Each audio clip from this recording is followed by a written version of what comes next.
Olá, amigos. Bem-vindos mais uma vez ao estudo do Grupo de Estudos Espíritas Ondas de Amor. Dessa vez vamos tratar da questão essencial e intrigante para a nossa vida sobre a obsessão, sua relação possível com a loucura e o que é a desobsessão.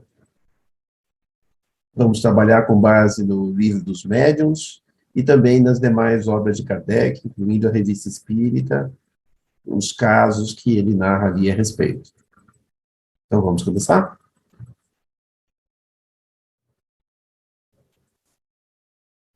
Muito bem. Então, essa é a nossa bibliografia básica. Vamos trabalhar, então, com base, principalmente no capítulo 23 do Livro dos Médiuns, também a Gênese, em que vários pontos são retomados, obras póstumas e etc. Né? E o livro Obsessão, que foi lançado aqui no Brasil com o extrato dos conceitos de obsessão das obras de Kardec e vários casos da Revista Espírita a respeito. Então, o que é obsessão? Esse fenômeno tão intrigante e temido por tantos. Na verdade, a ideia de obsessão fica clara se nós imaginarmos que na Terra, onde nós vivemos, no planeta Terra, nós estamos o tempo todo cercados por espíritos desencarnados, além das pessoas encarnadas. Né? A maioria dos espíritos que estão aqui na Terra ainda são espíritos, em termos de evolução, considerados inferiores, porque essa é a situação da nossa sociedade de modo geral. Isso acontece entre os encarnados também, e também entre os desencarnados, porque essa é a situação de inferioridade moral relativa dos habitantes da Terra. Os bons espíritos, que existem também, embora sejam minoria, eles aconselham a cada um de nós, da maneira que eles podem, tentam combater a influência dos maus espíritos sobre nós. Mas a maioria dos espíritos que nos cercam são inferiores. Então, o que seria a obsessão? A obsessão é um dos possíveis efeitos da ação dos maus espíritos, que são aqueles espíritos inferiores com algumas más intenções, não é? Ação sobre nós. A obsessão em si é a ação persistente que o mau espírito exerce sobre o indivíduo.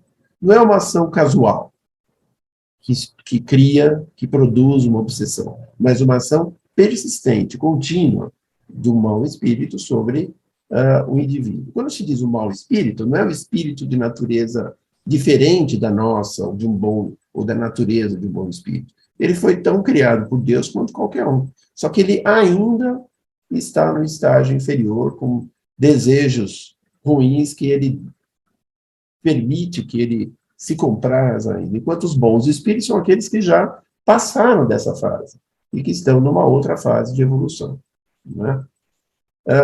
É mais ou menos como quando a gente está aqui no nosso planeta envolvido por uma nuvem de vírus ou de bactérias, por qualquer motivo, né? E que nós ficamos sujeitos a esses vírus, essas bactérias. Né? Eles estão, de alguma maneira, no ambiente.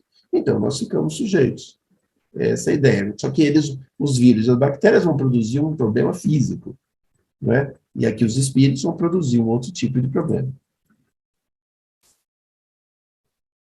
Há vários graus nessa ação contínua dos espíritos inferiores maus, né? O primeiro grau, o grau mais simples, é a obsessão simples, que é só uma ação importuna, desagradável de um espírito inferior, insistente, né? Que ele se agarra à pessoa com uma certa constância e acaba causando um mal-estar por causa disso. No caso dessa obsessão surgir com alguém que tem uma manifestação mediúnica mais ostensiva, né, ela acontece com a insistência de um espírito em querer se manifestar através daquele médium, mesmo quando outros também querem, mas esse espírito quer ter o privilégio disso. Num grau acima, há o processo da fascinação, em que aí não só o espírito está tentando insistir naquela ação, mas o próprio médium se iludiu e acredita que aquele espírito é, de fato, um espírito elevado, né? Ele se deixou levar por uma ilusão que foi produzida na mente dele, por esse espírito, né? Através de imagens, através de um verdadeiro processo de hipnose, né? Em que o espírito usa as mágoas do médium, do encarnado, usa suas fantasias, etc., para produzir essa ilusão e fazer com que ele considere, passe a considerar aquele obsessor como alguém elevado, como acreditar de fato que aquele obsessor é o espírito que está ajudando ele, né? Nessa situação, o obsessor acaba sendo hipócrita, né? Acaba disfarçando as suas intenções, sendo ardiloso e simulando até uma falsa virtude para tentar conquistar a pessoa, né? Esse é o processo que, quando instalado, a gente chama de fascinação. Num grau acima, quer dizer, esses são fases, são processos, né? Eles não nascem já naquela condição, mas eles vão evoluindo, vão progredindo, se não são interrompidos. Está no grau acima, subjugação, que aí já é um outro processo, quer dizer, na verdade, aí nesse caso, o espírito já está quase que forçando moralmente ou até fisicamente o encarnado, né, a fazer o que ele quer. Já é uma fase em que ele está quase conseguindo paralisar a vontade do encarnado. E que aí o encarnado, ele até já não está gostando muito do que está acontecendo, mas ele não sente força de reagir. Enfim, ele se sente fraco naquela situação e não sente força de reagir. É por isso que a situação continua e é desagradável. E quais são os sinais de obsessão para que a gente saiba que a gente ou uma outra pessoa está, de alguma maneira, sofrendo essa interferência? Então, como nós falamos, a insistência de um espírito em se comunicar para um médium, quer ele ou não, isso é um sinal. Não é o único sinal, mas é um sinal. Quando o médium se ilude quanto à falsidade daquele espírito, embora ele esteja sendo falso, quando ele se ilude quanto ao ridículo até que está presente nas comunicações daquele espírito, ele é um outro sinal.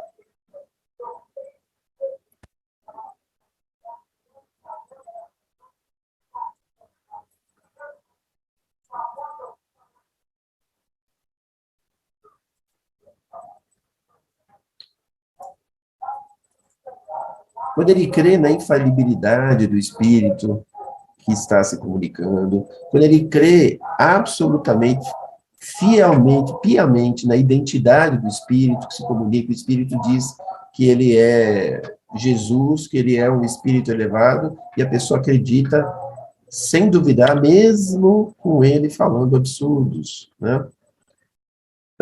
Quando o médium aceita elogios que vêm dos espíritos, nós sabemos que espíritos elevados não elogiam os médiuns, eles podem até estimular, mas não elogiar direto, porque eles sabem que a gente tem um certo, uma certa fraqueza em relação à questão do orgulho, não é?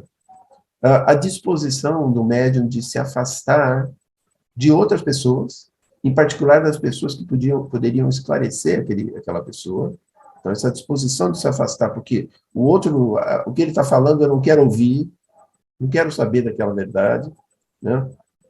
Quando o médium recebe comunicações, mas ele não aceita, ou ele leva muito mal, quando alguém critica as comunicações que ele recebe, né? Quando ele se ofende com aquilo, isso é um sinal de que ele está num caminho, se já não está, de um processo obsessivo. Quando, por exemplo, a pessoa tem a necessidade de escrever a todo instante, uma necessidade quase incontrolável, isso já é sinal de que o espírito está quase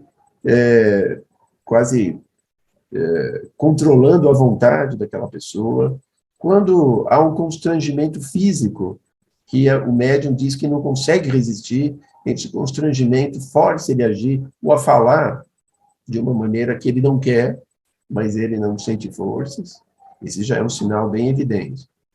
Também quando são produzidos continuamente em torno do médium ruídos, transtornos ao redor do médium, quer dizer, movimentos das coisas, mas continuamente, né? Que perturbam o médium e o seu ambiente continuamente. Isso também são sinais. É importante isso, porque se a gente sofre qualquer um desses sinais, ou a gente conhece pessoas que estão sujeitas a essas questões, isso é um sinal de alerta para que a gente possa, eventualmente, até ajudar as pessoas que estão vivendo essa situação. E, afinal, como tratar isso? Como reverter isso? Né? De um modo geral. De um modo geral, do ponto de vista físico, uma enfermidade, uma doença, é o resultado do quê? O resultado de uma fraqueza do organismo da pessoa, uma fraqueza do seu sistema imunológico, de defesa, de algum problema físico que está acontecendo, um mau funcionamento de algum órgão, de algum sistema, e que deixa, então, o corpo acessível para influências exteriores, de vírus, de bactérias, etc. Então, se o nosso sistema imunológico está funcionando bem, o vírus não vai ter ação, não vai ter uma ação decisiva sobre nós, né? Veja a questão das vacinas, né? Que melhora a imunidade contra agentes virais, né? Então, do ponto de vista espiritual, a obsessão, ela resulta do quê? De uma imperfeição moral. A obsessão é um processo espiritual, não é físico. Mas ela resulta do quê? De uma fraqueza moral. Essa fraqueza moral é que dá o predomínio, a ascendência ao mau espírito. Então, como tratar? Não é? Quer dizer, nós somos formados de corpo e alma. Se temos um problema, uma enfermidade que tem uma causa física, o que a gente tem que fazer? Tem que tomar uma atitude física, né? A gente vai tomar um remédio, vai fazer uma dieta, vai usar alguma forma de proteção, uma máscara, vai tomar uma vacina para prevenir, vai tomar um remédio, enfim, alguma coisa para tentar preservar a saúde do corpo, para não cair naquela enfermidade. Se a causa é moral e vai afetar a alma e não o corpo, na essência, na base, o que é necessário? Assim, desenvolver uma ação moral, né? Que afete o espírito, que preserve a saúde da alma. Não adianta eu tomar um remédio, um comprimido, por causa da obsessão. Não é o comprimido, não é o remédio que vai fazer a obsessão cessar.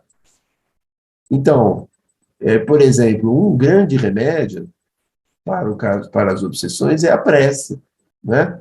Diz Kardec lá no Evangelho segundo o Espiritismo, que aquele que ora com fervor e com confiança se faz mais forte. Então, se nós temos a ação de algum espírito sobre nós, que nós percebemos por aqueles sinais, né? E por alguma ideia que tenta insistentemente ser trazida à nossa cabeça, que nós não gostamos, né? A gente chama de tentação para fazer alguma coisa que não seria bom para nós, não é? Então, diz Kardec lá que se nós fizermos uma prece com fervor e confiança, nós nos tornamos mais fortes contra essas tentações do mal. E aí também Deus nos envia bons espíritos para nos ajudar, né? Então, pela prece, o homem atrai bons espíritos. E esses bons espíritos acabam apoiando a nossa tentativa de resistir, as nossas boas intenções, né? E nos inspirando bons pensamentos que combatem aquela tentativa de nos contaminar o pensamento, né? E, por conta disso, os espíritos inferiores acabam se afastando, porque veem que estão perdendo tempo ali.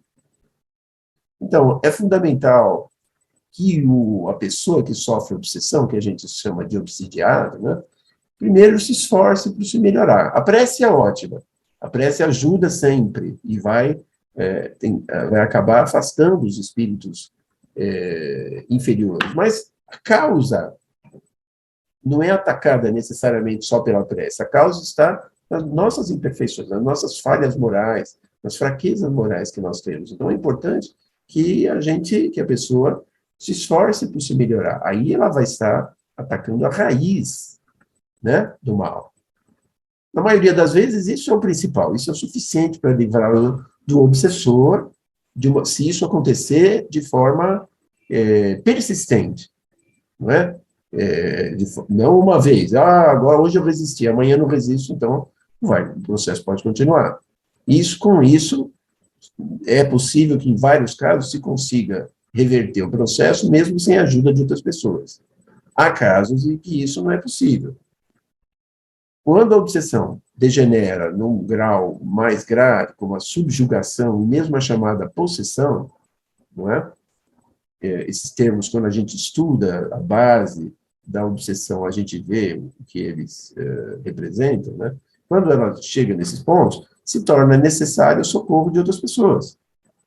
Porque aí, muitas vezes, a pessoa não sente forças de ela sozinha rejeitar aquela ação. Ela fica com a vontade fraca, não é? E, basicamente, ela fica sem poder de escolha, como ela tem normalmente. Ela se sente assim, ela não consegue reagir, então precisa de socorro de outras pessoas. Então, digamos que a pessoa a gente esteja sofrendo de um processo de obsessão simples, que é o primeiro grau de obsessão. Então, quer a gente tenha mediunidade ostensiva ou não, essa fase não representa um perigo extremo para a pessoa, para o médium, não é? Se ele estiver convencido de que realmente aquilo está sendo produzido por um espírito mentiroso, um espírito que está tentando perturbá-lo. Se ele não reconhece isso, é mais complicado. O médium, então, se ele percebe que tem aí ação espiritual, ele deve tentar tenazmente provar para o espírito que ele não foi enganado e que não vai ser enganado por ele. Né? Claro que, de novo, isso não é uma vez, isso é várias vezes, até ele se cansar daquilo e desistir daquela ação. Claro que se o médium encarnado, ele se irrita cada vez que o espírito tenta fazer isso, cada vez que vem aquilo, o espírito fala, opa, estou conseguindo o meu objetivo. Ele está ficando irritado, estou conseguindo, ele vai fazer mais vezes. Né? Então, isso é uma coisa bem para ser analisada.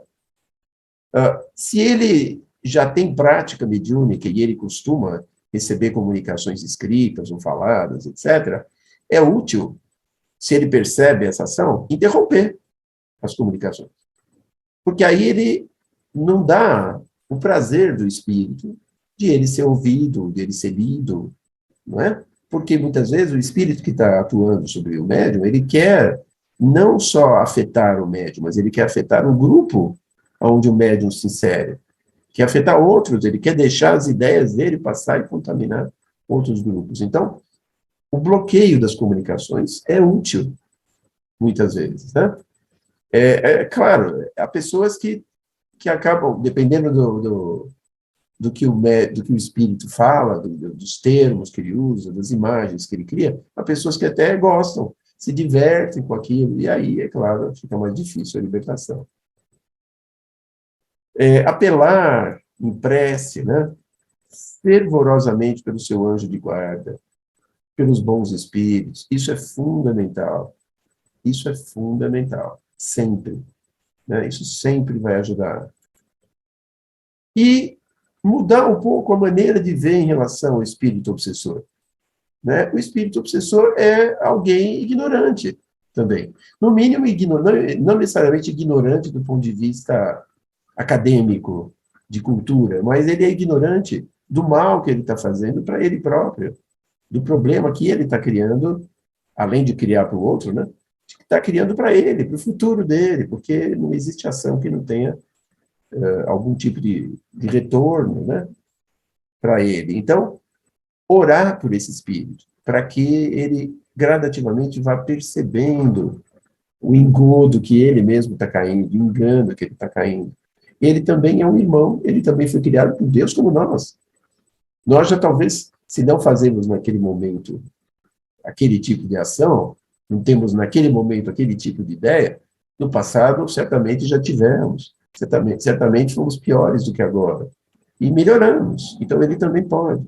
Então, orar perseverantemente, orar com um sentimento benévolo em relação a ele mesmo, que ele nos incomode.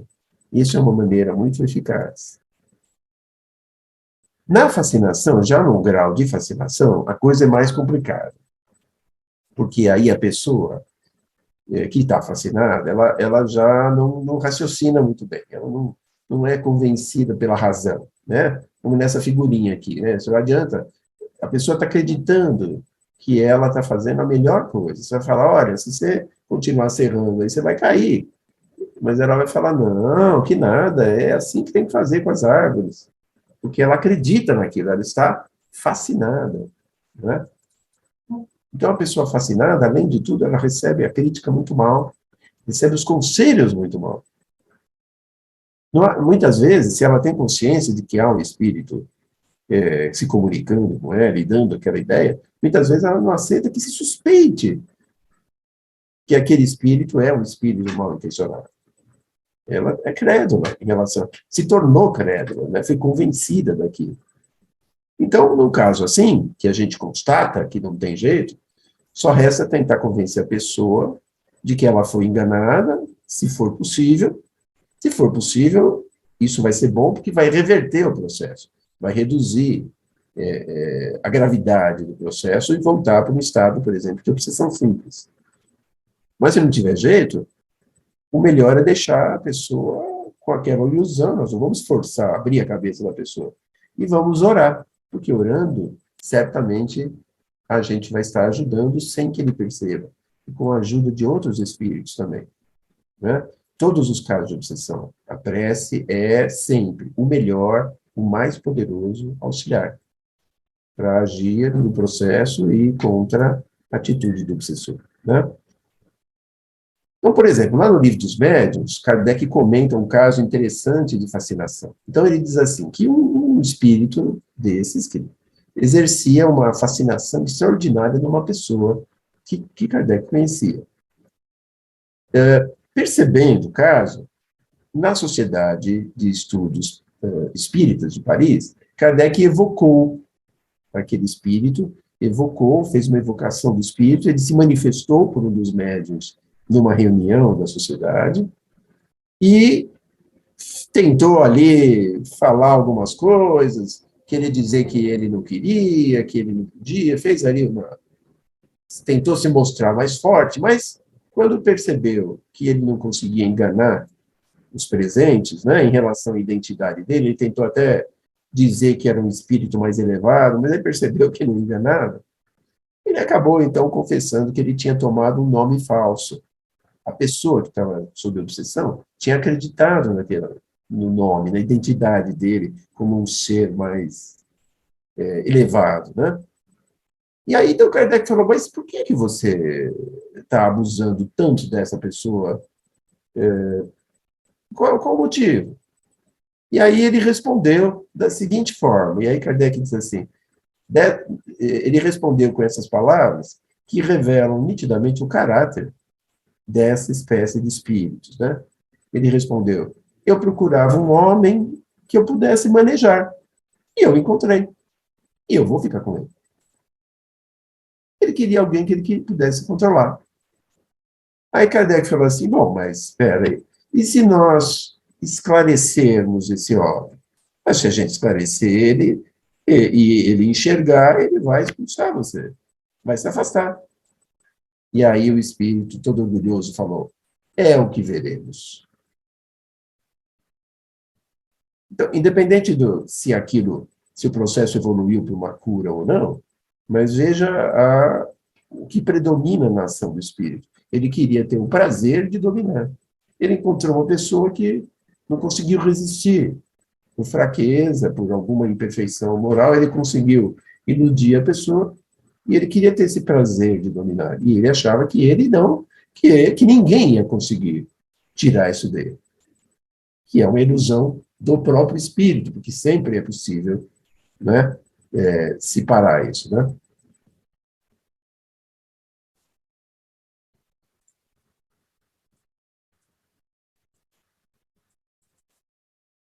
Bom, aí no caso da subjugação, a coisa é mais grave, porque o obsidiado se sente sem forças. O processo para chegar nessa fase deve ter sido meio longo, né? Ele se sente sem força para dominar ou resistir a ação de mau espírito. Então, aí é necessário uma terceira pessoa que intervém, que ajude ele de alguma maneira. Ajude com magnetismo, quer dizer, com passes, com aplicação magnética para reforçar um pouco as energias dele, que ele pode até, nesse processo, ficar um pouco mais fraco. E tentando fortalecer a vontade dele, de alguma maneira, com conselhos, com apoio, para que ele possa superar aquilo, né? O poder de quem faz isso, de quem tenta ajudar o subjugado, de quem tenta ajudar à vontade, a eficácia da ação dessa pessoa vai ser tanto maior, quanto maior for a superioridade moral dessa pessoa, né? Uma pessoa que tenha também algumas qualidades morais que possam ser superiores à do espírito que está fazendo aquilo, né? Claro que é sempre útil, como a gente nunca conhece exatamente o que está por trás do caso, se a gente for possível, obter o conselho de um espírito superior, de um outro espírito superior, numa reunião mediúnica boa, ou do próprio anjo de guarda daquela pessoa, para até saber como atuar de uma maneira mais eficaz. Mas a regra geral é essa. O que é que dá acesso ao espírito inferior? São sempre as imperfeições morais. E, portanto, a prática do bem, ela não resolve a imperfeição moral, mas ela sempre atrai bons espíritos. Então, a pessoa, mesmo que esteja no processo de obsessão, se ela considerar fazer ações boas, se dedicar a ações boas para outras pessoas, né, isso vai atrair a presença, o auxílio dos bons espíritos. Isso sempre vai ajudar a melhorar o processo que ela está vivendo. Isso são regras, são detalhes importantes e simples, não é? Para combater o processo de obsessão. Em termos de subjugação, Kardec cita um outro caso no Livro dos Médiuns. Então, ele conta que tinha um grupo de irmãs que viviam numa cidadezinha do interior da França, que desde alguns anos elas vinham sendo vítimas de atos de depredação. Então, na casa delas começava a chover pedras que caíam dentro da casa delas, roupas que eram espalhadas por toda a casa, roupas que eram jogadas até pelo telhado, que apareciam rasgadas, né, cortadas, furadas, mesmo que essas roupas estivessem trancadas no armário. Então, isso começou a acontecer várias vezes, e elas tentaram, acharam que primeiro que era brincadeira, depois viram que não era brincadeira, chamaram autoridades, chamaram padre, etc., e não conseguiam, né? Nunca tinha ouvido falar de espiritismo. Então, tentaram várias providências, isso não aconteceu, e elas, então, resolveram procurar, através de indicações de outras pessoas, procurar Kardec. Bom, aí, a causa, né, Kardec analisou o caso, e, claro, a causa era da ação espiritual. Ele evocou, com a ajuda do mentor da Sociedade Parisiense, evocou o espírito que era responsável por aquilo, e ele se manifestou com um ar de malfazejo. Ele queria realmente prejudicar, ele manifestava perversidade e não queria saber de bons sentimentos, de se arrepender, de parar, né? Quando se fazia preces, a prece parecia que fazia uma boa influência. A prece sempre faz algum efeito. Então, fazendo prece, aquilo parava, diminuía. Mas daqui a pouco voltava de novo. Aí, um espírito superior, Kardec perguntou para o espírito o que fazer. E aí um espírito se manifestou, um espírito elevado se manifestou, e disse assim, olha, é o seguinte, o que essas senhoras têm de melhor para fazer é pedir para os seus espíritos protetores que esses espíritos não as abandonem. E o espírito falou assim, e eu não tenho melhor conselho a lhes dar do que o delas mergulharem na própria consciência, para se confessarem consigo mesmas e examinar se sempre elas praticaram o amor ao próximo e a caridade. Porque elas, naquela época, eram pessoas que faziam ações para ajudar pessoas que estavam passando por frio, por fome, etc. Costuravam, etc. Veja que isso não era suficiente, né? Então o espírito falou, elas precisam entrar na consciência delas e pensar um pouquinho se elas sempre praticaram o amor ao próximo. O que será que ele está falando, né? Aí ele continua, eu não me refiro à caridade que dá e distribui, que isso elas faziam, mas a caridade da língua, porque, infelizmente, elas não sabem contê-la. E, por outro lado, elas não justificam, pelos atos piedosos dela, o desejo de se livrarem de quem as atormenta. Mas elas ficavam ali também sempre fofocando de um e de outro, né? Gostam bastante de falar mal do próximo. E o espírito que as obseda está tirando sua desforra, porque em vida ele foi para elas um bode expiatório. Basta lhe sondar a memória. Logo vão descobrir com quem estão lidando. Então, esse espírito, possivelmente, em algum momento no passado, tinha sido vítima da fofoca que elas faziam, fortemente. E ele se irritou, foi prejudicado, talvez, com aquilo, então queria se vingar. Veja só. Né? Então, ele não tinha razão em fazer aquilo, mas veja que a causa do problema e a causa que fazia com que elas se fragilizassem era essa atitude. E ele falou, então, o problema é a caridade da língua, olha só. Então, veja, né? Que interessante. Como tratar, então, da obsessão? Né? A mediunidade é que permite que os inimigos ocultos traiam sua presença. Como é que essas moças, essas mulheres, iam perceber quem é que estava por trás ali das pedras, etc., se não tivesse havido a manifestação mediúnica daquele espírito? Como é que poderia ser tratada a situação? Né? Então, a manifestação mediúnica, a mediunidade permite, ela não causa o problema. Ao contrário, ela permite que se evidencie a causa oculta daquele problema. A mediunidade como diz Kardec, ela faz para eles o que o microscópio fez para os infinitamente pequenos. Não é? O microscópio permitiu se identificar bactérias, se identificar vírus, que ninguém observa a olho nu, mas que são a causa de uma série de doenças, e que se o microscópio não revelasse esses seres, como é que ia se pensar em remédios, em tratamentos para acabar com esses problemas? Então, a mediunidade faz esse papel, como o microscópio. Nos casos de obsessão mais grave, né, subjugação, etc., o obsediado ele fica, diz Kardec, como que envolto, impregnado por um fluido pernicioso, por ação do espírito obsessor, né, que acaba, muitas vezes, neutralizando a ação de fluidos salutares que sejam enviados para essa pessoa e que até tenta repelir. Quer dizer, é um processo que, a princípio, é um processo difícil por conta disso. Né? Então, é preciso se desembaraçar a pessoa desse fluido pernicioso com a ajuda de um fluido melhor. Por isso aí a ideia da fluidoterapia, dos passes, como é que a gente queira chamar esse processo, que as pessoas emitam fluidos melhores, salutares, que tentem ajudar a pessoa, do ponto de vista orgânico, do ponto de vista perispiritual, e aí, na lei dos fluidos, né, fluidos que não são semelhantes se repelem, e isso ajudaria a repelir esses fluidos que o obsessor está usando para envolver a pessoa. Não vai acabar com a obsessão, mas vai ajudar a compensar os efeitos, né, alguns efeitos.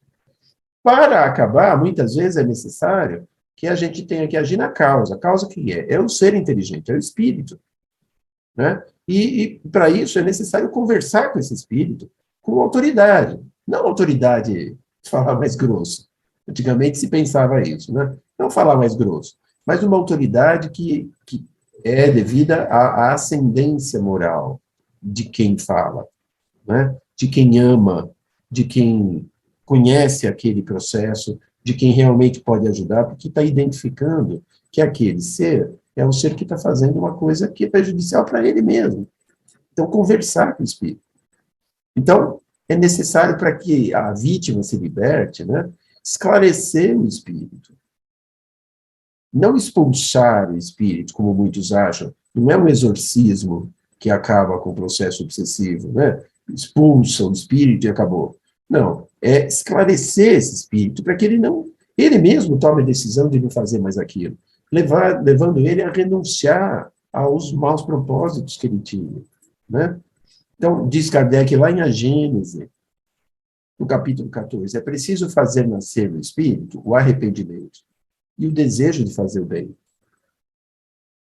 Isso através de instruções ministradas habilmente, em evocações que sejam feitas particularmente para isso, para a educação moral desse espírito, né? E, claro, ao educar o espírito, a ideia é que isso também se reflita sobre o encarnado, que também tem imperfeições morais, que acaba se educando também por tabela.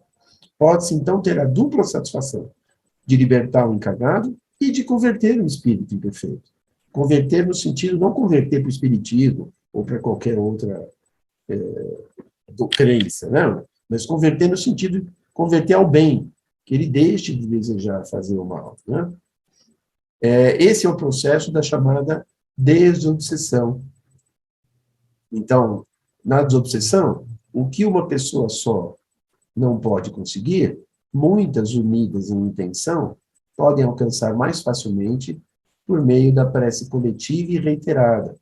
Então, esse é um processo que, em geral, não é feito por uma pessoa, mas é feito numa reunião, num grupo de pessoas, que é uma reunião chamada de desobsessão, que vai tentar esclarecer esse espírito infeliz, não é? E quanto mais pessoas participarem, pessoas esclarecidas, e com boa vontade, com uma tentativa de melhoria moral, não é? Mais efeito isso vai ter. Então, a desobsessão espírita, né, que é uma reunião em que tem médiums e que tem outras pessoas que conversam com os espíritos que se manifestam pelos médiuns e tentam esclarecer, né? A desobsessão espírita é baseada no amor, procurando ver os espíritos obsessores e os encarnados obsidiados sempre como irmãos, que necessitam de esclarecimento, como inclusive quem também está falando, como nós todos necessitamos. É um processo de amor, né? Kardec conta na Revista Espírita, isso também está no livro A Obsessão, um caso interessante que aconteceu numa aldeia, perto da cidade de Marmande, aqui é o mapa da França, né? Aqui está Paris, Marmande fica mais ao sul aqui, mais longe de Paris, mais ao sul da França. Nessa aldeia tinha um camponês que tinha uma família, mas que, de vez em quando, ele tinha uns acessos de fúria, e ele saía e atacava, pegava o forcado, né, que ele usava para mexer no chão, nas coisas, e ele começava a querer atacar as pessoas. E as pessoas fugiam dele, se trancavam em casa até passar o ataque dele. E, às vezes, ele ficava naquele estado horas e voltava à noite para casa, né? A família com medo dele, depois voltava e ia dormir e nem lembrava o que tinha acontecido. A família pensou em interná-lo, achou que era um processo, um acesso de loucura, e pensou em interná-lo no hospício de Cadillac, que ficava ali perto, né, onde se internavam eles chamavam de alienados. Mas antes disso, por indicações, procuraram um certo senhor Dombre, que morava ali na redondeza, e que tinha experiência, segundo se dizia, com casos desse tipo. Esse senhor Dombre era espírita, ele tinha realmente experiência em casos de obsessão, e o que ele fez? Chamou o grupo dele, avaliou a gravidade do caso, e fizeram reuniões de desobsessão por 8 dias seguidos. Ele falou para a família, não tome nenhuma atitude ainda em relação à internação, mas deixa eu primeiro tentar por uma semana. E durante 8 dias eles se reuniam e evocava o espírito, dava instruções, dava instruções, etc. Depois de 8 dias, durante esses 8 dias, cada 2, 3 dias, ele ia na casa da pessoa e perguntava, como é que estava? E depois de uns dias, a mulher dele começou a falar, olha, ele está melhorando um pouquinho, ainda tem, mas está melhorando um pouquinho, já volta mais cedo. Depois dos 8 dias, os ataques tinham cessado. E aí ele conversou com a família e falou, tá vendo? Se vocês tivessem levado ele para ser internado, o que teria acontecido? Como é que se tratava um alienado, não é, naquela época? Com choques, com banhos gelados, com camisa de força, etc. Não é o que se fazia. Talvez ele piorasse. E ali, no processo de desobsessão, ele acabou se libertando com aquilo. Não é? Claro que depois isso é um processo que tem que ser mantido, não é? Como qualquer processo nosso, né? Eu tomo vacina aqui, estou livre de Covid, nunca mais vou ter, só que eu tomei vacina uma vez. Eu tenho que renovar, tomar vacinas outra vez, tomar os cuidados todos para não me infectar, né? A mesma coisa em relação à obsessão, no caso espiritual. Então, Kardec perguntou lá no Livro dos Médiuns, perguntou para os mentores da Sociedade Parisiense, como é que uma pessoa encarnada pode ter mais influência, nesse caso, do que os próprios espíritos sobre um outro espírito que está obsediando? E aí os espíritos responderam assim, olha, os espíritos mais perversos, eles se aproximam mais dos homens, porque eles se aproximam e procuram atormentar, se aproximam mais dos homens do que dos próprios espíritos, porque dos espíritos, principalmente dos espíritos bons, eles se afastam o mais possível. Nessa aproximação dos humanos, quando eles encontram alguém que tenta moralizar eles, a princípio eles não dão muito ouvido, até se riem, acham que são os melhores, mas depois, se aquilo for feito com perseverança e com cuidados, e se souberem atrair aquele espírito, eles acabam por se sentir tocados, porque eles também começam a se sentir melhores.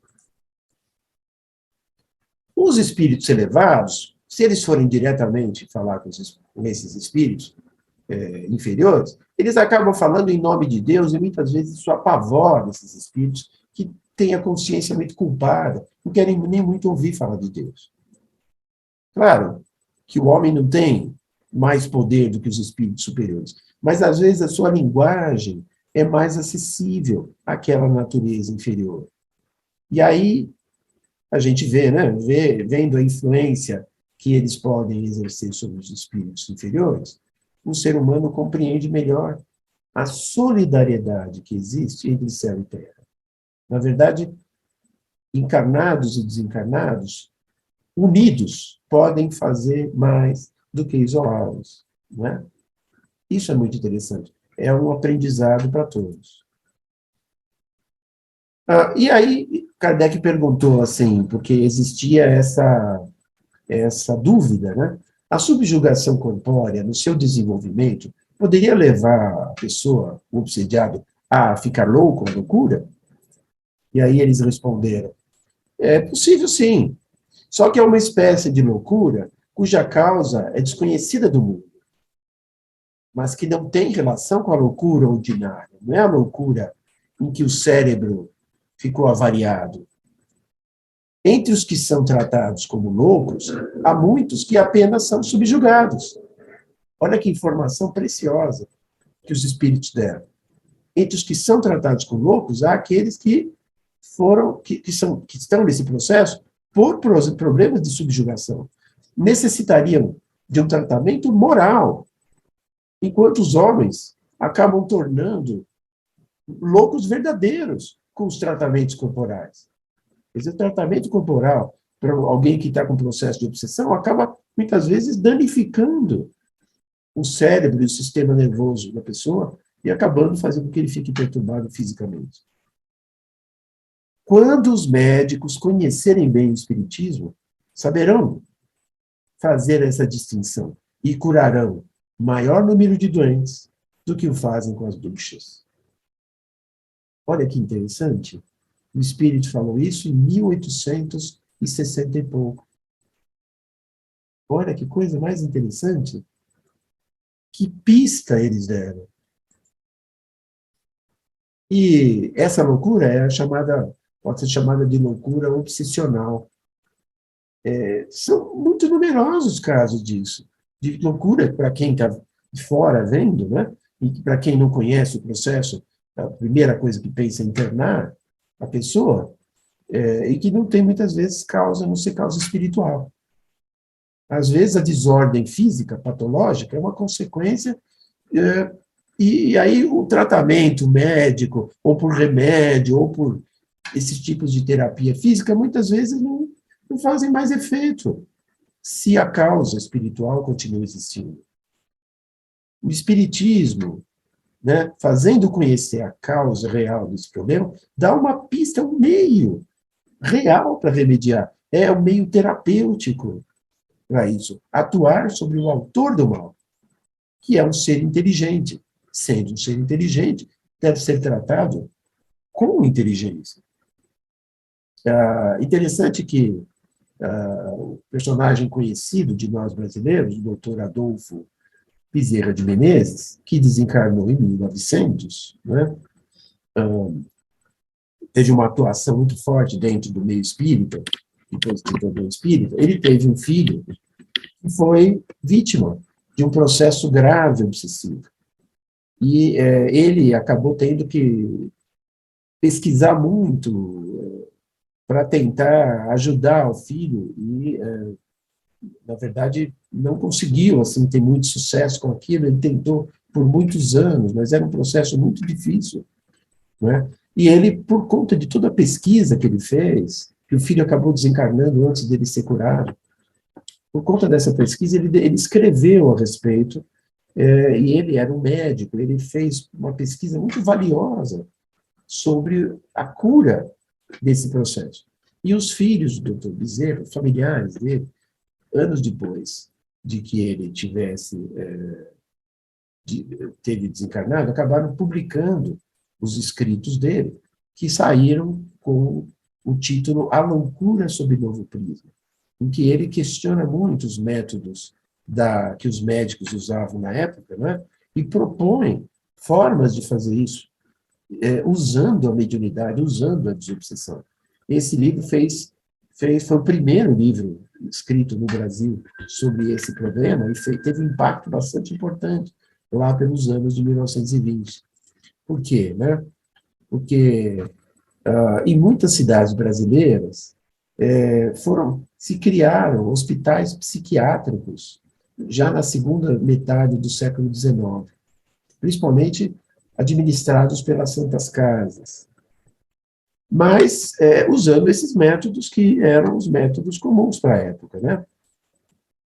A mudança nesse quadro, que acabava não tendo muito sucesso, né, ocorreu quando os médicos, através do Estado, começaram a assumir a direção dos hospitais, porque eles eram administrados pelos padres ou por outras pessoas que não tinham muito conhecimento daquilo. Quando médicos começaram a assumir a direção, isso devagarinho começou a mudar.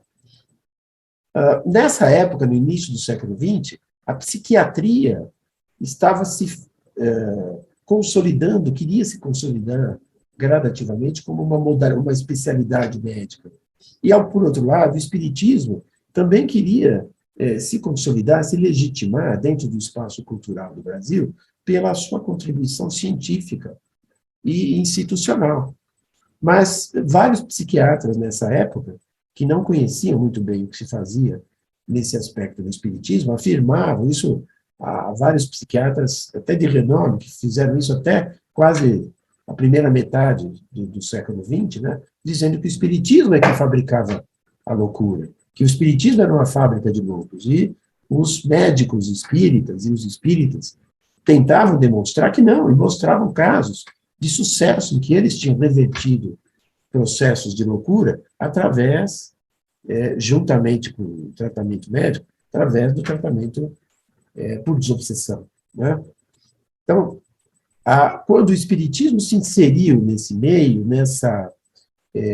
nesse processo de crise aí um pouco com a psiquiatria, nos domínios da saúde mental, eles médicos idealistas acabaram fundando vários hospitais psiquiátricos de orientação espírita no Brasil.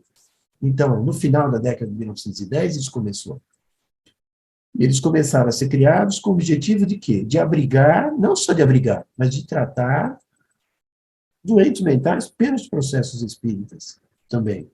Então, grupos espíritas criaram, e até hoje, inclusive, mantêm, instituições gratuitas para cuidar dos chamados, antigamente, alienados, né? Hoje não se usa mais esse termo, que eram incuráveis pela ciência médica tradicional e que eles conseguiam, né? A ciência médica, por outro lado, a medicina, por outro lado, não dispunha de muitos leitos nesses hospitais, nos hospitais públicos, para esses perturbados mentais. Então, os hospitais psiquiátricos espíritas começaram a oferecer para eles ficarem gratuitamente com esses que eles não conseguiam tratar, não é? E que conseguiam com a terapêutica mediúnica, a terapêutica de desobsessão. Para vocês terem uma ideia, esse processo acabou gerando a fundação, incentivando a fundação de várias instituições espíritas desde o início do século XX. Num levantamento realizado em 1998, se contou cerca de 100 hospitais psiquiátricos no país de orientação espírita. 22 deles no estado de São Paulo. E nós trouxemos aqui a ilustração de alguns, né? Por exemplo, em São Paulo, o Hospital Psiquiátrico Allan Kardec, que foi fundado em 1922, que fica no interior do estado de São Paulo. Em Minas, o Sanatório Espírita de Uberaba, fundado em 1933. Ainda em São Paulo, no estado de São Paulo, Itapira, a Fundação Espírita Américo Bairral, fundado em 1937. No Paraná, o Hospital Espírita de Psiquiatria Bom Retiro, fundado em 1945, e outras dezenas de unidades. Todos eles praticamente funcionam até hoje.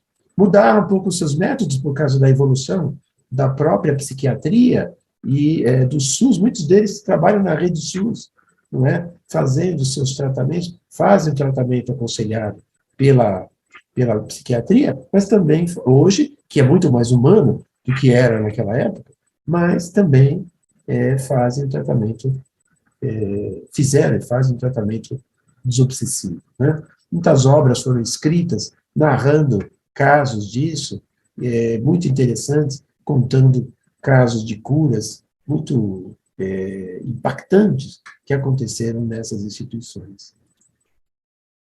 Para vocês verem como tem mudado a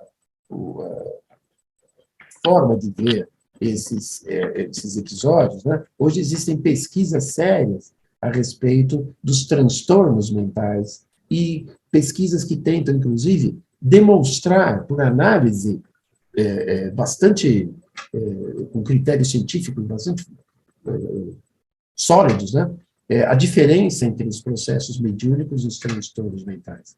Uma delas é essa, publicada recentemente, no ano passado, em 2021, em que se analisou a mediunidade do médium Divaldo Franco.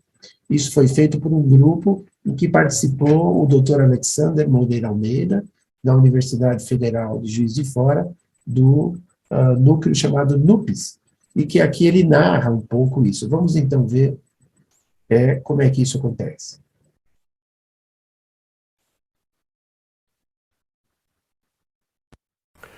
Acaba de ser publicado, na mais antiga revista de psiquiatria do mundo, ainda em atividade, um artigo que investiga uma entrevista psiquiátrica no médium brasileiro mais atuante ou mais influente da atualidade, Divaldo Pereira Franco, que está com 93 anos. Esse artigo é fruto de um trabalho de colaboração da Universidade Federal de Pernambuco, da USP e do NUPES, UFJF. O objetivo dessa pesquisa é tentar entender como pessoas apresentam vivências, a princípio consideradas psicóticas, como visões, ouvir coisas, sentir pensamentos entrando na sua cabeça, que são muitas vezes sintomas de reais transtornos mentais, mas muitas pessoas têm essas vivências que não são decorrentes efetivamente de uma doença mental, frequentemente em também experiências espirituais.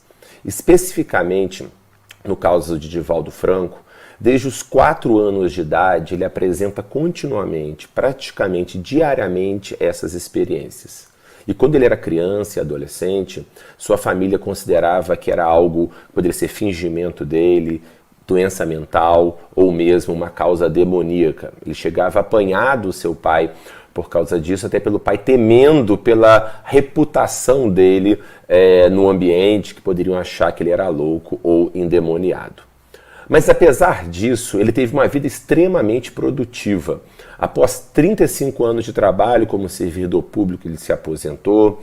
Ele escreveu, através do seu transe mediúnico, 285 livros que venderam mais de 10 milhões de cópias em 17 idiomas, todas sempre o direito autoral doado para instituições de caridade. Além disso, ele realiza mais de 100 palestras em todo o mundo, todo ano. E, além disso, fundou e dirige uma instituição assistencial que atende 5.000 pessoas diariamente.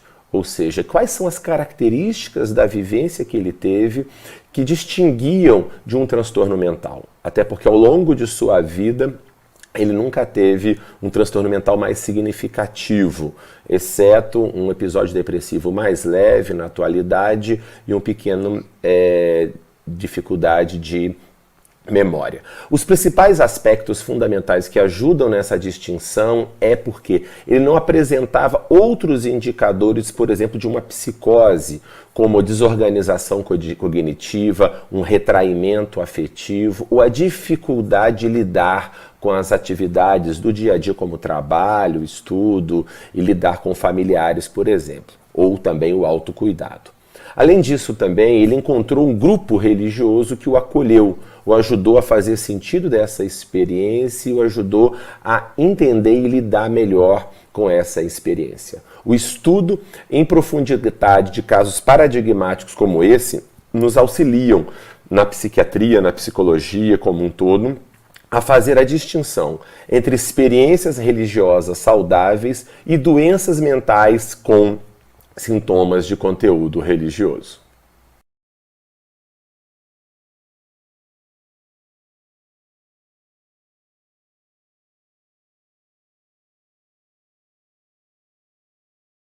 Não é interessante? Isso mostra a mudança de mentalidade que a ciência vem tendo, a ciência psiquiátrica, inclusive, e que permite essas análises, né, no meio psiquiátrico. A referência desse artigo, desse trabalho que o Dr. Alexandre fala, está aqui em verde, aqui nesse slide, depois quem quiser pode conferir. Então, essas são as nossas referências que nós usamos. E nós, então, encerramos aí esse nosso estudo sobre a questão da obsessão, a desobsessão, não é, do tratamento, desobsessão, e a sua eventual relação com a questão da loucura. Então, agradecemos a todos que tiveram aí a paciência de acompanhar esse nosso estudo, remetemos aqui, aprofundem aquilo que foi discutido aqui a partir da bibliografia, e nos vemos no nosso próximo vídeo. Obrigado a todos.